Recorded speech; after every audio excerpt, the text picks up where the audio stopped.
हरे परमात्मने प्रणतक्लेशनाशाय गोविन्दाय नमो नमः। सर्वमङ्गलमाङ्गल्ये शिवे सर्वार्थसाधिके शरण्ये त्र्यम्बके गौरी नारायणी नमोस्तुते श्रीगुरुभ्यो नमः। नारायणं सर्वगुरुं जगदेकनाथं भक्तप्रियं सकललोकनमस्कृतं च त्रैगुण्यवर्जितम् अजं विभुं माद्यं ईशं वन्दे भवद्भ्यम् अमरासुरसिद्धवन्द्यम्। नारायणं नमस्कृत्य नरं चैव नरोत्तमं देवीं सरस्वतीं व्यासं ततो जयमुदीरयेत्।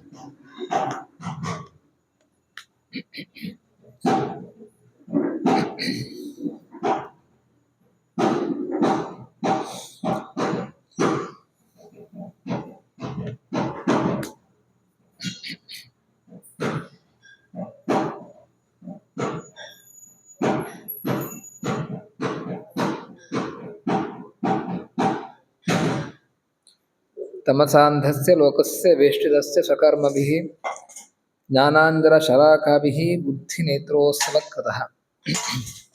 ಚತುರ್ಮುಖ ಬ್ರಹ್ಮ ವ್ಯಾಸರ ಮಹಾಭಾರತದ ರಚನೆಯಿಂದ ಯಾವ ರೀತಿಯಾದಂತಹ ಉಪಯೋಗ ಆಯಿತು ಅನ್ನೋದನ್ನು ಹೇಳ್ತಾ ಇದ್ದಾರೆ.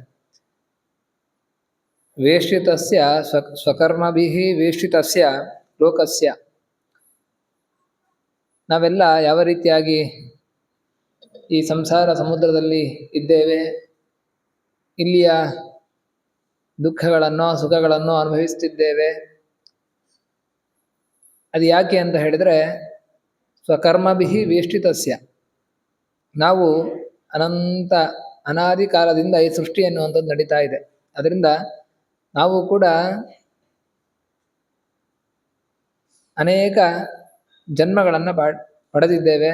ಆ ಎಲ್ಲ ಜನ್ಮಗಳಲ್ಲೂ ಕೂಡ ಅನೇಕ ರೀತಿಯಾದಂತಹ ಕರ್ಮಗಳನ್ನು ಮಾಡಿದ್ದೇವೆ. ಅದು ಸತ್ಕರ್ಮವೂ ಆಗಿರ್ಬೋದು, ದುಷ್ಕರ್ಮವೂ ಆಗಿರ್ಬೋದು. ಒಟ್ಟು ಅನೇಕ ಕರ್ಮಗಳನ್ನು ನಾವು ಆಚರಿಸಿದ್ದೇವೆ. ಅದಕ್ಕೆ ತಕ್ಕುದಾದಂತಹ ಫಲವನ್ನು ನಾವು ಅನುಭವಿಸಲೇಬೇಕು. ಅದು ಒಂದೊಂದು ಜನ್ಮದಲ್ಲಿಯೂ ಕೂಡ ಅದರ ಫಲ ಅನ್ನುವಂಥದ್ದು ನಮಗೆ ಸಿಗ್ತಾ ಇರುತ್ತದೆ.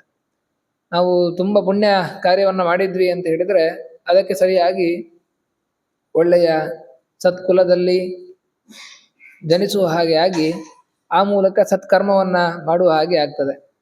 ಶುಚೀನಾಂ ಶ್ರೀಮತಾಂ ಗೇಹೆ ಯೋಗಭ್ರಷ್ಟೋಭಿಜಾಯತೆ ಅಂತ ಹೇಳಿ ಗೀತೆಯಲ್ಲಿ ಅರ್ಜುನ ಒಂದು ಪ್ರಶ್ನೆ ಮಾಡ್ತಾನೆ. ಸಾಧನೆ ಮಾಡಿದವರು ಅರ್ಧ ಸಾಧನೆ ಮಾಡಿ ಅವರು ಈ ದೇಹತ್ಯಾಗ ಮಾಡ್ತಾರೆ, ಆಗ ಅವರ ಅವಸ್ಥೆ ಏನು ಅಂತ.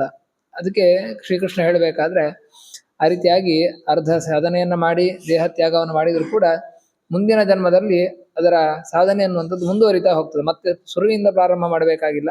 ಅದಕ್ಕೆ ಬೇಕಾದಂತಹ ಆ ಸಂಸ್ಕಾರ ಅನ್ನುವಂಥದ್ದು ಹಾಗೇ ಇರ್ತದೆ.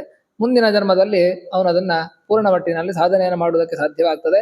ಅವನ ಸಾಧನೆ ಅನ್ನುವಂಥದ್ದು ವ್ಯರ್ಥ ಆಗುವುದಿಲ್ಲ ಅಂತ. ಹಾಗೆ ನಮ್ಮ ಕರ್ಮಗಳು ಅದು ಪುಣ್ಯಕರ್ಮ ಆಯಿತು ಅಂತ ಹೇಳಿದ್ರೆ ಆ ಮೂಲಕ ಆ ಸಾಧನೆ ಅನ್ನುವಂಥದ್ದು ಅದು ಮುಂದುವರಿತಾ ಹೋಗ್ತದೆ.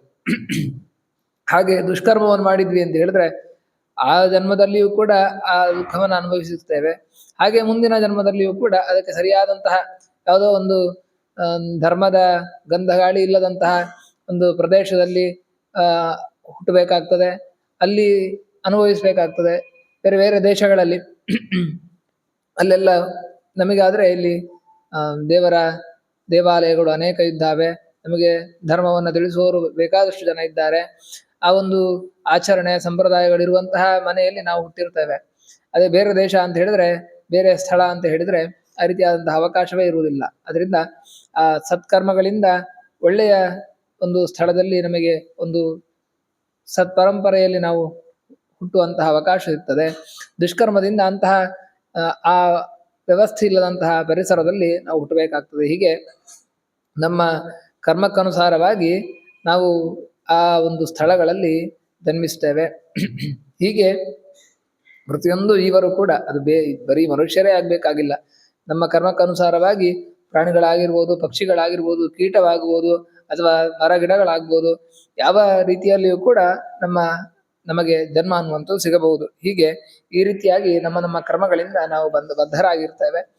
ಈ ರೀತಿಯಾದಂತಹ ಬಂಧನದಿಂದ ಬಿಡುಗಡೆ ಹೊಂದಬೇಕು, ಈ ಕರ್ಮ ರಾಶಿಯಿಂದ ಬಿಡುಗಡೆ ಹೊಂದಬೇಕು ಅಂತ ಹೇಳಿದ್ರೆ ಅದಕ್ಕೆ ಜ್ಞಾನಾಂಜನ ಶಲಾಕಾಭಿಃ ಬುದ್ಧಿನೇತ್ರೋತ್ಸವಕೃತಃ ಮಹಾಭಾರತವನ್ನು ರಚನೆಯನ್ನು ಮಾಡಿ ಆ ಮೂಲಕ ಅದರ ಜ್ಞಾನವನ್ನು ಪಡೆದಾಗ ಈ ಎಲ್ಲ ಏನು ದೋಷಗಳಿಂದ ನಾವು ಪಾರಾಗುವುದಕ್ಕೆ ಸಾಧ್ಯವಿದೆ, ಭಗವಂತನ ಅನುಗ್ರಹವನ್ನು ಪಡೆಯುವುದಕ್ಕೆ ಸಾಧ್ಯವಾಗಿದೆ. ಅದರಿಂದ ಅಂತಹ ಒಂದು ಅನುಗ್ರಹವನ್ನು ನೀವು ಮಾಡಿದ್ದೀರಿ ಅಂತ ಹೇಳಿ ವೇದವ್ಯಾಸರಿಗೆ ಹೇಳ್ತಾರೆ. ಮತ್ತೆ ಧರ್ಮಾರ್ಥ ಕಾಮ ಮೋಕ್ಷಾರ್ಥೈ ಸಮಾಸ ವ್ಯಾಸ ಕೀರ್ತನೈ ತ್ವಯಾ ಭಾರತ ಸೂರ್ಯೇಣ ನೃಣಾಂ ವಿನಿಹತಂ ತಮಃ.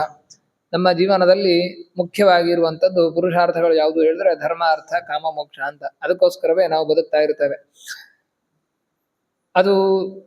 ಅದರಲ್ಲಿ ನಾವು ಈಗ ಧರ್ಮವನ್ನು ಬದಿಗಿಟ್ಟರು ಅರ್ಥ ಸಂಪತ್ತನ್ನಂತೂ ಕೂಡ ನಾವು ಬಯಸ್ತೇವೆ. ಇನ್ನು ಕಾಮ, ನಮ್ಮ ಇಚ್ಛೆ. ಕಾಮ ಅಂತ ಹೇಳಿದ್ರೆ ಬಯಕೆ ಅಂತ ಅರ್ಥ. ನಮ್ಮ ಇಚ್ಛೆಗಳನ್ನು ಪೂರೈಸುವುದಕ್ಕೆ ನಾವು ಆ ಸಂಪತ್ತನ್ನ ವಿನಿಯೋಗ ಮಾಡ್ತಾ ಇರ್ತೇವೆ.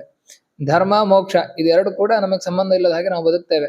ಆದ್ರೆ ಪುರುಷಾರ್ಥಗಳು ಯಾವುದು ಅಂತ ಹೇಳಿದ್ರೆ ಧರ್ಮ, ಅದಕ್ಕೋಸ್ಕರ ವಿನಿಯೋಗ ಮಾಡುವಂತಹ ಸಂಪತ್ತು, ಅದಕ್ಕೆ ಆ ಧರ್ಮಾಚರಣೆ ಮಾಡುವಂತಹ ಬಯಕೆ ಅಂದ್ರೆ ಕಾಮ, ಮತ್ತೆ ಮೋಕ್ಷ. ಇದೆಲ್ಲ ಸಾಧನೆಯಿಂದ ಆ ಭಗವಂತನ ಅನುಗ್ರಹ.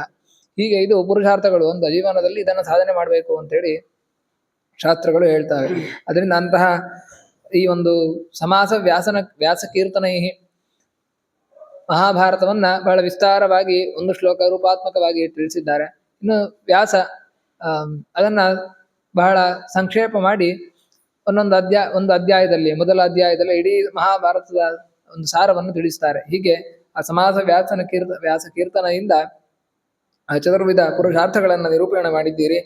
ಅದರಿಂದ ಭಾರತ ಸೂರ್ಯೇಣ, ಮಹಾಭಾರತ ಅನ್ನುವಂತಹ ಸೂರ್ಯನಿಂದ ಎಲ್ಲ ಕತ್ತಲನ್ನು ಕೂಡ, ನಮ್ಮಲ್ಲಿ ತುಂಬಿದಂತಹ ಅಜ್ಞಾನವೆಂಬಂತಹ ಕತ್ತಲನ್ನ ನೀವು ಪರಿಹರಿಸಿದ್ದೀರಿ ಅಂತ ಹೇಳಿ ವಿಚಾರವನ್ನ ತಿಳಿಸ್ತಾರೆ. ನಾವು ಲೋಕದಲ್ಲಿ ಹೇಳುವುದುಂಟು, ಆರೋಗ್ಯಂ ಭಾಸ್ಕರಾದಿಚ್ಛೇದ್ ಅಂತ ಶಾಸ್ತ್ರಗಳು ಹೇಳುವಂಥದ್ದು. ನಮಗೆ ಆರೋಗ್ಯವನ್ನು ನಾವು ಪಡಿಬೇಕು ಅಂತ ಹೇಳಿದ್ರೆ ಸೂರ್ಯನನ್ನ ಆರಾಧನೆ ಮಾಡ್ಬೇಕಂತೆ. ಆ ಸೂರ್ಯ ಯಾವುದು ಅಂತ ಹೇಳಿದ್ರೆ ನಮ್ಮ ಏನು ಆಗಸದಲ್ಲಿರುವಂತಹ ಸೂರ್ಯನೂ ಹೌದು, ಅವನ ಅಂತರ್ಯಾಮಿಯಾದಂತಹ ಸೂರ್ಯನಾರಾಯಣ. ಅವನನ್ನು ಆರಾಧನೆ ಮಾಡಿದಾಗ ನಮಗೆ ಆರೋಗ್ಯವನ್ನು ಸಿಗ್ತದೆ. ಹಾಗೆ ನಮ್ಮ ಮನಸ್ಸಿನ ಆರೋಗ್ಯ ಬೇಕು ಅಂತ ಹೇಳಿದ್ರೆ ದೇಹದ ಆರೋಗ್ಯ ಅಲ್ಲಿಂದ ಸಿಗಬಹುದು. ಮನಸ್ಸಿನ ಆರೋಗ್ಯ ಸಿಗ್ಬೇಕು ಅಂದ್ರೆ ಮಹಾಭಾರತವನ್ನು ಓದ್ಬೇಕು. ಅದಕ್ಕೆ ಭಾರತ ಸೂರ್ಯ ಅಂತ ಹೇಳಿ ಹೇಳಿದ್ದಾರೆ. ಆ ಮನಸ್ಸಿನ ದೋಷಗಳನ್ನ ಪರಿಹಾರ ಮಾಡುವಂತಹ ಆ ಮಹಾಭಾರತ ಗ್ರಂಥವನ್ನು ನೀವು ರಚಿಸಿದ್ದೀರಿ. ಆ ಮೂಲಕ ಮನ ಆರೋಗ್ಯವನ್ನು ನೀವು ಕೊಟ್ಟಿದ್ದೀರಿ. ಮನಸ್ಸಿನ ಆರೋಗ್ಯವನ್ನು ನೀವು ಕರುಣಿಸಿದ್ದೀರಿ ಲೋಕದ ಅಂತ ಹೇಳಿ ಹೇಳ್ತಾ ಮುಂದೆ ಇದೇ ರೀತಿಯಾಗಿ ಹೇಳ್ತಾ ಹೋಗ್ತಾರೆ. ಅದನ್ನು ನಾವು ನಾಳೆ ದಿವಸ ಚಿಂತನೆ ಮಾಡೋಣ. ಶ್ರೀಕೃಷ್ಣಾರ್ಪಣಮಸ್ತು.